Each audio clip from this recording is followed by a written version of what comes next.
안녕하세요. 백사오 목사입니다. 오늘은 3월 21일 화요일 아침입니다. 오늘도 변함없이 하나님의 말씀과 함께 하루를 힘차게 출발하는 여러분 모두에게 크신 하나님의 복 되시는 총이 함께 하시기를 바랍니다. 오늘 주신 하나님의 말씀은 마태복음 22장 34절부터 46절까지의 말씀인데요. 오늘 본문에서는 이제 어제 본문에서 사두개파 사람들의 한 질문과 그들과의 논쟁에서 예수님께서 그들이 답변할 수 없을 만큼 그들에게 잘 답변하셨다는 이야기를 들은 바리새파 사람들이 이번에는 자신들이 안고 있는 문제를 가지고 예수님께 논쟁하고 대화하는 장면이 본문에 실려 있습니다. 어제 본문에서 사두개파 사람들은 현실주의자였기 때문에 내세와 천국을 믿지 않았던 그들에게 성경 말씀을 근거로 하나님은 죽은 자의 하나님이 아니고 살아있는 자의 하나님이시다라는 말씀을 통해 그 하나님 안에서 믿음을 살다가 죽었지만 그들이 죽은 상태에 머물지 않고 살아있는 존재로 있는 것처럼 내세가 있다는 사실을 보여줬던 거죠. 이제 바리새파 사람들, 사두개파 사람들과는 전혀 다른 부류의 사람들입니다. 이 바리새파 사람들은 율법 중심의 사람들입니다. 어떻게 하면 율법을 철저히 지킬까, 문자대로 지킬까, 율법의 뜻을 연구하면서 율법의 말씀을 철저히 지키려 했던 그들이 율법에 대해서 갖고 있는 중요한 문제 중에 하나를 예수님에게 질문하고 또한 시험하고 있는 내용인데요.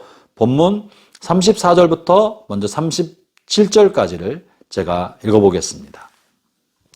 예수께서 사두개인들로 대답할 수 없게 하셨담을 바리새인들이 듣고 모였는데 그들 중에 한 율법사가 예수를 시험하여 묻되 선생님, 율법 중에서 어느 계명이 크니까? 예수께서 이르시되 내 마음을 다하고 목숨을 다하고 뜻을 다하여 주 너희 하나님을 사랑하라 하셨으니 이것이 크고 첫째 되는 계명이요. 그리고 나머지 39절과 40절 읽어보겠습니다. 둘째도 그와 같으니 내 이웃을 내 자신같이 사랑하라 하셨으니 이 두 계명이 온 율법과 선지자의 강령이니라. 늘 율법을 연구했던 바리새파 사람들은 율법을 여러 가지 종류대로 나누었습니다.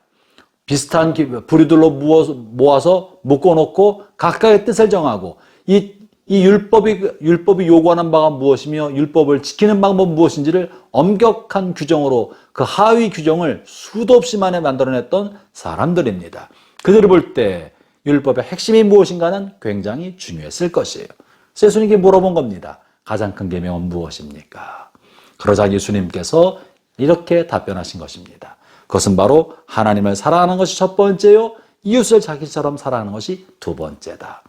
여러분이 어떤 사람들은 생각할 때 하나님을 믿는 것은 너무 어렵다, 말씀대로 사는 일은 너무 힘들다라고 말하는 사람들이 있습니다. 여러분, 율법의 조항들은 굉장히 어렵고 힘든 것처럼 보입니다. 그러나 율법의 모든 조항을 의무 조항으로 하려 할 때 이것은 무거운 짐이 되고 우리가 감당하기 어려운 내용이 됩니다. 사실 율법의 내용들은 어찌 보면 죄성을 가지고 있는 우리 육신의 본성과 배치되는 일들이 많습니다. 사실 대부분은 육신의 본성과 상반되어서 우리 육신이 그렇게 살려고 할 때 많은 에너지가 들고 많은 노력과 고통스러운 희생과 손의 절제가 필요한 것이 사실입니다. 그러나 이것은 우리가 하나님을 알지 못하고 의무 조항으로만 지키려 할 때 하나님 말씀대로 사는 건 이렇게 어려운 짐이 될 수 있는 거예요. 그런 하나님을 사랑한다면, 하나님을 인격적으로 사랑한다면 그분의 가르침 말씀대로 사는 것은 어려운 일이 아닙니다. 하나님을 사랑하지 않는다면 힘든 일이지만 하나님을 사랑한다면 그 뜻대로 사는 일은 어렵지 않습니다. 마치 우리가 누군가를 사랑한다면 그를 위해 나의 시간을 내고 그를 위해 물질을 쓰는 일이 아깝지 않은 것처럼, 그러나 사랑하지 않는 사람을 위해 시간을 내고 사랑하지 않는 사람을 위해서 나의 물질을 드리려 하면 한두 번은 내가 결단하고 할 수 있지만 이것을 오랫동안 하려면 대단히 힘들고 어렵지 않겠습니까? 하나님의 말씀대로 사는 것도 그러합니다. 하나님을 사랑하지 않으면 무거운 조항이 되는 거예요. 그래서 무엇보다 중요한 율법의 본질과 뜻은 하나님을 온 마음과 힘과 뜻을 다해 사랑하라는 거예요. 그러면 주일 성수가 어려운 일이 아닙니다. 11조를 드리는 것이 어려운 일이 아닙니다. 하나님의 영광을 위하여 봉사하고 섬기는 삶을 살아가는 것이 불편한 짐이 아닌 것입니다. 이웃을 향해서도 마찬가지입니다. 이웃을 사랑하면 우리가 이웃에게 해코지 할 만한 일을 할 리가 없습니다. 그러나 이웃을 사랑하지 않고 경쟁자로 여긴다거나 내가 먼저 밟고 올라가야 될 나의 대상자로 여긴다거나 나의 발전을 위한 발판으로 생각한다면 이용할 생각만 하지 그를 위해 나 자신을 드리려고 마음먹지 않을 것입니다. 이웃을 사랑하면 이웃에게 거짓말을 할 리가 없고 악하게 할 리가 없고 미워할 리가 없지 않겠습니까?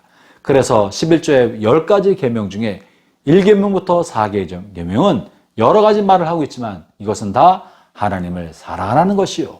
5계명부터 10계명까지는 이웃을 사랑하라는 것입니다. 사랑하는 형제자매 여러분, 우리 말씀을 통해 저와 여러분이 신앙생활의 본질은 사랑이라는 사실을 마음에 다시 새깁시다. 그리고 말씀대로 사랑하는 것의 본질도 문자대로 엄격히 지키는 것이 아니라 하나님을 사랑하고 이웃을 사랑하는 것이 모든 율법의 본질이고 본뜻이라는 사실을 잊지 맙시다. 그러므로 오늘 하루 사는 동안에 여러분이여 사랑하십시오. 더 많이 사랑하십시오. 여러분 앞에 있는 사람, 옆에 있는 사람, 주변에 있는 사람 향하여 사랑하는 마음을 가지고 사랑을 실천하십시오. 하나님을 향하여 여러분의 마음껏 사랑하고 여러분 자신의 삶과 시간을 들여 사랑하십시오. 그러면 여러분이 하나님을 위해서 무엇을 해야 할지 알게 될 것이고 여러분의 가까운 가족과 이웃 사람을 위해서 무엇을 해야 할지 길을 발견하게 될 것입니다. 하나님의 은혜가 하루 종일 여러분과 함께 하시기를 바랍니다. 기도하겠습니다. 하나님 아버지, 우리가 하나님을 사랑하지 않기 때문에 하나님의 말씀대로 사는 것이 이렇게 무거운 짐이 되었습니다. 하나님을 사랑하지 않기 때문에 하나님의 뜻이 무엇이냐고 늘 투정하고 하나님의 뜻을 모르겠다고 불평과 원망을 늘어놓았습니다. 하나님을 사랑하니까 하나님의 뜻이 보이고 하나님을 사랑하니까 하나님의 말씀대로 사는 일이 어렵지 않다는 것을 알게 되었습니다. 오 하나님, 오늘 살아가는 동안에도 하나님을 사랑하고 내게 맡긴 사람들을 사랑하며 오늘 하루를 살아가게 하여 주옵소서. 예수님 이름으로 기도합니다. 아멘.